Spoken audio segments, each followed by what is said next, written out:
Bonjour et bienvenue à votre 21 jours de jeûne et de prière. Nous sommes au jour 15, 2 semaines de fait, et nous sommes tellement encouragés par tous les courriels, tous les messages, les commentaires que nous recevons de vous. Partout au Québec, partout en francophonie, c'est tellement touchant. Aussi loin que l'île de la Réunion, aussi loin que de la froidure du Québec à plusieurs des pays africains francophones, nos amis ivoiriens, congolais qui nous écrivent pour dire on est là, on est branchés sur les cafés. Et bien sûr, partout à travers la province du Québec, on est branchés sur le 21 jours de jeûne et de prière. J'espère que ces capsules sont une source d'inspiration pour vous. N'oubliez pas qu'il y a une pléiade de ressources de plus supplémentaires. On veut vous équiper, vous outiller. Alors, vous allez sur prièreanouvelledie.com. Il y a des messages, des entrevues, des enseignements pratiques et concrets. Il y a aussi un modèle de prière, une esquisse de prière si vous voulez prier littéralement comme Jésus nous a enseigné de prier. Les disciples ont dit, Seigneur, enseigne-nous comment prier. Et Jésus a dit, lorsque vous priez, dites, ce n'est pas une mantra à répéter le Notre Père. C'est un mode de prière où il y a différentes étapes de prière. Alors, il y a une esquisse qui est là pour vous. Vous traversez ces étapes de prière, vous allez avoir des temps de prière puissants. Et si vous voulez vraiment nourrir votre âme avec cette prière que Jésus a donnée, j'ai commencé une série de messages que j'ai intitulé La prière qui a changé ma vie, parce que de prier le Notre Père en étapes de cette façon a littéralement changé ma vie depuis maintenant près de 4 décennies. Alors, suivez les messages, ils sont là aussi avec l'esquisse. C'est pour vous. C'est gratuit, bien sûr. Alors, suivez les messages, la prière qui a changé ma vie sur le Notre Père ou sur l'enseignement de Jésus pour nous, pour ses disciples, dans la prière. Aujourd'hui, nous sommes dans 2e Chronique 20 et la deuxième partie du jeûne quand tu as peur. On a vu hier ce moment incroyable, ce moment terrifiant vraiment dans 2e Chronique chapitre 20 où on lit après cela les fils de Moab, les fils d'Ammon et avec eux marchèrent contre Josaphat pour lui faire la guerre. Et on vint informer Josaphat en disant une multitude nombreuse s'avance contre toi depuis la Syrie, depuis l'autre côté de la mer. Et dans sa frayeur, verset 3, 2e Chronique 23. Dans sa prière, Josaphat se disposa à chercher l'Éternel. Il publia un jeûne pour tout Juda. Dans sa frayeur, il se disposa à chercher l'Éternel. C'est tellement puissant et c'est une bonne question pour nous, un bon rappel pour nous, une bonne introspection pour nous. Lorsque je suis frappé par la prière, par l'angoisse, par l'anxiété, par une mauvaise nouvelle, on l'informa on lui envoya à dire une mauvaise nouvelle, un diagnostic, des paroles de mort contre nous, un événement qui prend place, quelque chose qui nous secoue nous, ou près de nous, parfois des choses autour de nous qui viennent nous attaquer, qui viennent nous secouer dans nos fondements.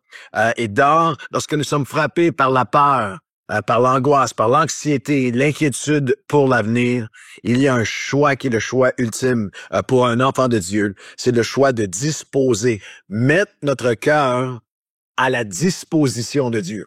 Être intentionnel, il disposa son cœur. Ça implique qu'il y avait besoin d'une intentionnalité là-dedans. Parce que lorsque la prière vient, notre cœur est naturellement, humainement, charnellement disposé à la peur, à la panique, à la critique, aux scénarios qui partent dans toutes les directions, à nos pensées qui partent dans toutes les directions. Mais c'est une décision qu'on peut prendre devant Dieu, de dire, je dispose mon cœur à jeûner et à prier. Parfois, et pas seulement parfois, très souvent, c'est la dernière chose que notre chair veut faire lorsqu'il y a une mauvaise nouvelle ou une peur qui se fond sur nous.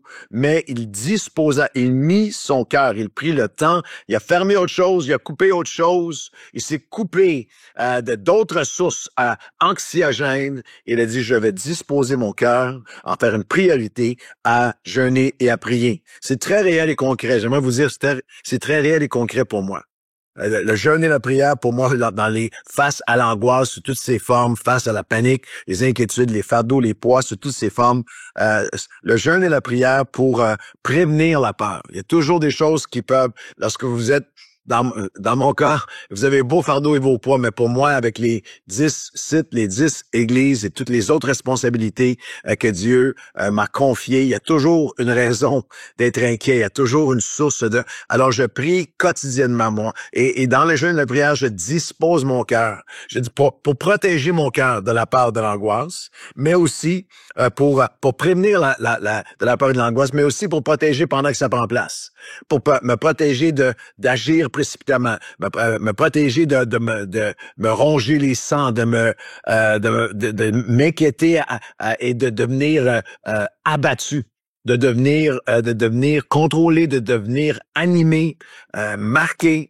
par des tourments de cœur. Il y a une puissance extraordinaire dans le jeûne et la prière pour venir, et c'est quelque chose qui est magnifique. C'est pour ça que pour moi, au-delà du jeûne de début d'année, à chaque mois de l'année, des journées mi-entières, des quelques jours mi-entiers à chaque mois, parce qu'il y a un calme de Dieu, il y a une paix de Dieu, il y a un apaisement de Dieu lorsque nous jeûnons, nous prions, et aussi pour empêcher, me protéger dans la panique, d'empirer la situation en agissant avec précipitation. Alors, on a vu ensemble quelques caractéristiques de ce jeûne lorsque je suis attaqué par la peur dans 2 Chroniques, chapitre 20. Et on a vu ensemble que lorsque vous êtes attaqué par la peur, jeûnez et priez avec d'autres. Brisez l'isolement. On a couvert ça hier. Jeûnez et priez en demandant, en fixant les yeux sur Dieu. C'est un texte magnifique de verset 12. Nous sommes sans force devant cette multitude, 2 Chroniques 20, 12, mais nos yeux sont fixés sur toi. Le jeûne de prière qui nous permet de briser l'isolement, fixer nos yeux sur Dieu. Troisièmement, jeûner et prier en demandant à l'Esprit de Dieu de vous saisir. Alors que tout le reste veut vous saisir, Dieu veut venir te saisir. Et l'Esprit de Dieu nous saisit avec son fruit, le fruit de paix et le fruit de force et d'amour et de sagesse et de douceur et de patience. On a vu aussi que lorsque nous sommes attaqués par la peur, jeûner et prier en nourrissant votre âme avec la parole de Dieu. C'était au verset 15. Et toi, roi Josaphat, ainsi parle l'Éternel. Va chercher une parole. J'ai serré ta parole dans mon cœur, Seigneur, afin de ne pas pécher contre toi. Il y a beaucoup de paix pour ceux qui aiment ta loi. Et aujourd'hui, on regarde à une 5e marque du jeûne et de la prière lorsque nous sommes attaqués par la peur, jeûner et prier pour aller chercher la force de tout lui remettre, de le laisser lui agir et de ne pas fuir. Au verset 16, demain, descendez contre eux. Ils vont monter par la colline de Tite et vous les trouverez à l'extrémité de la vallée, en face du désert de Jéruel. Écoutez bien ceci. Vous n'aurez pas à combattre, dit le Seigneur, en cette affaire. Présentez-vous, tenez-vous là, et vous verrez la délivrance que l'Éternel vous accordera. Juda et Jérusalem, ne craignez point, n'ayez pas peur, ne vous effrayez pas. Demain, sortez à leur rencontre et l'Éternel sera avec vous. Wow! Il y a tellement de choses dans ce texte. C'est tellement puissant lorsqu'il dit je vais combattre pour vous, mais sortez à la rencontre. Ne fuis pas. C'est assez particulier, mais accueille, fais face à ce qui te fait peur. Et il y a des moments dans le jeûne et la prière que le jeûne et la prière nous permet simplement de dire cette bataille appartient cette bataille appartient à l'Éternel. Vous savez, il y a des combats dans cette affaire. Vous n'aurez pas à combattre dans cette affaire. Il y a des affaires, il y a des combats, il y a des circonstances de vie où nous devons agir.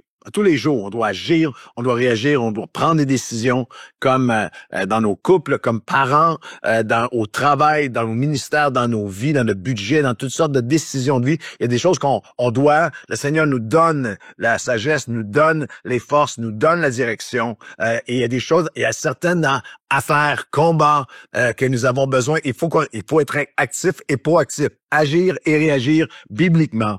Mais il y a des batailles où c'est Dieu et Dieu seul. Peut-être que tu fais face à une sphère de ta vie en ce moment. J'ai pas de contrôle là-dessus. Je ne peux pas changer ça. Je ne peux pas accélérer les choses. J'ai fait tout ce que j'ai pu. Nous sommes sans force, sans ressources devant cette situation. Et Dieu dit, il y a des affaires dans lesquelles c'est toi qui tu vas les combattre. Mais dans celle-ci, et le jeûne et la prière nous aident à quelque chose de tellement difficile pour nous, mais à un relâchement. et à dire, Seigneur, je jeûne et je prie, et maintenant je vais aller au-devant. Je continue à marcher. Je vais pas me sauver. Je vais pas paniquer. Je vais pas empirer la situation, faire des choses, me lancer de tous les côtés, ou me décourager au point d'abandonner. Non, ne craignez pas. Allez à la rencontre. L'Éternel sera avec vous. Vous n'aurez pas à combattre dans cette affaire, mais présentez-vous et tenez-vous là. Parfois, c'est ça qui est le plus difficile. Pour surtout ceux d'entre vous qui avez des personnalités de type actif, de type réactif, de type faut que je fasse quelque chose. Je comprends votre cœur si vous êtes de ceux qui cherchez la solution, pensez avoir des solutions. Mais on arrive à des moments dans notre marche avec Dieu, avec nos enfants devenus adultes, avec une situation financière, avec une situation de conflit, avec une situation humaine que j'ai tout fait pour essayer d'arranger cette situation. J'ai tout fait pour essayer de régler ou quelque chose qui semble être, c'est irrémédiable, j'ai besoin parfois de m'arrêter et de dire, Seigneur, je viens en jeûne et je viens en prière afin de ne pas être effrayé, mais je vais aller à la rencontre de ce qui prend place parce que je sais que toi, tu marches devant moi.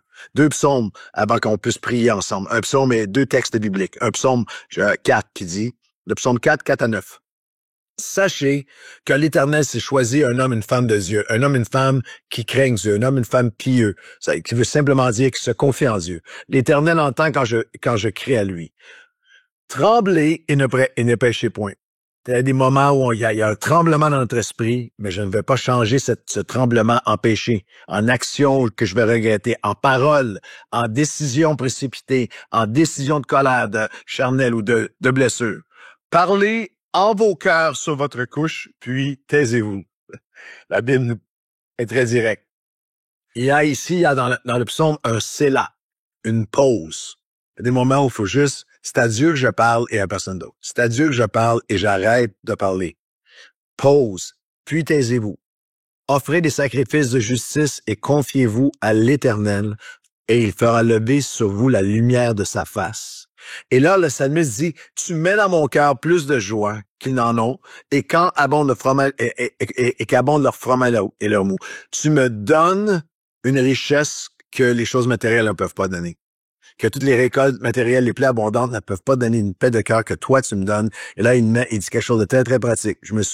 J'ai parlé dans mon cœur devant Dieu, je me suis étendu sur ma couche et sur mon lit, et je me suis offert à Dieu et il dit, je me couche et je m'endors en paix, car toi seul, ô Éternel, tu me donnes la sécurité dans ma demeure. Et dans Lamentation, chapitre 3, et au verset 26, il dit, il est bon pour l'âme qui le cherche. Il est bon d'attendre en silence le secours de l'Éternel. Il y a des moments pour parler, il y a des moments pour agir, il y a des moments pour combattre, il y a des moments pour réagir, pour prendre des décisions. Mais peut-être es-tu aujourd'hui, et c'est certain que tu vas l'être un jour, dans un moment de ta vie où c'est simplement d'entendre la voix de Dieu dans un jeûne de prière qui te dit, tu n'auras pas à combattre dans cette affaire.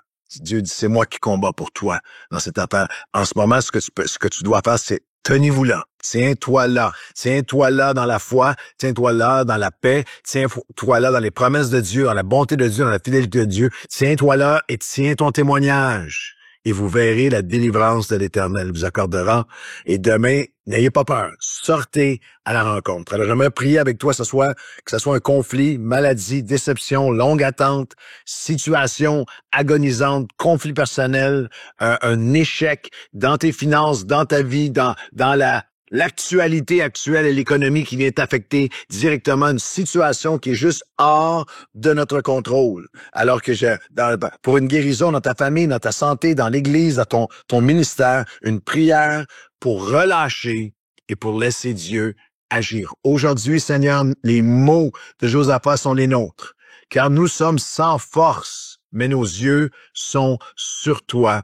Et Seigneur, nous entendons ta voix qui nous dit dans certaines batailles, dans certains combats, dans certaines batailles long terme, pour quelqu'un pour lequel tu pries depuis si longtemps, la bataille appartient à l'Éternel.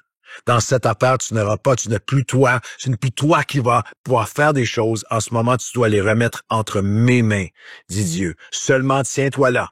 Quitte pas ton poste. de prière, de paix, de confiance, d'assurance, de témoignage, de sanctification, de joie en Dieu, de paix en Dieu. Ne quitte pas ton poste. Tiens-toi là seulement et sors à la rencontre. Ne fais face à ce qui vient contre toi et je serai avec toi. L'Éternel sera avec toi. Nous recevons cette parole, Seigneur, dans le jeûne et la prière. Aide-nous à remettre tout entre tes mains, à te laisser agir, à cette patience qui te laisse agir. Ce n'est pas une patience passive ou fataliste, c'est une patience de foi et de confiance pour ce que tu as préparé pour moi dans le nom de Jésus. Amen et amen.